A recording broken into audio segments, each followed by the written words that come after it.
বল চুরি করে পালাতে গিয়ে কলকাতার পুলিশের হাতে ধরা পড়ল এক সমর্থক। ঘটনাটি ঘটেছে ইন্ডিয়ান প্রিমিয়ার লিগে। গত 11 মে কলকাতার ইডেন গার্ডেন্সে মুখোমুখি হয় কলকাতা নাইট রাইডার্স বনাম মুম্বাই ইন্ডিয়ান্স। এই ম্যাচের একটি বল যখন সীমানা পেরিয়ে যায় সেটিকে পাওয়া যাচ্ছিল না। সে বলটি সঙ্গে সঙ্গে নিচের অন্তর্বাসে লুকিয়ে ফেলেন উপস্থিত একজন কেকেআর সমর্থক।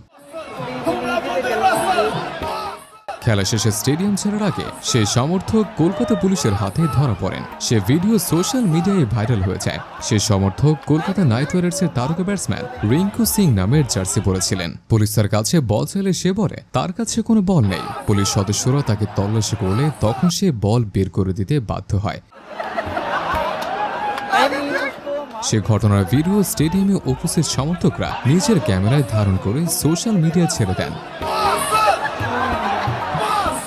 বৃষ্টি বিঘ্নিত সেই ম্যাচে কলকাতা নাইট রাইডার্স আগে ব্যাট করে 16 ওভারে 7 উইকেটে 157 রান করে। টার্গেট তারায় মুম্বাই 8 উইকেট হারিয়ে 139 রানের বেশি করতে পারেনি। 18 রানে জয় পায় কলকাতা।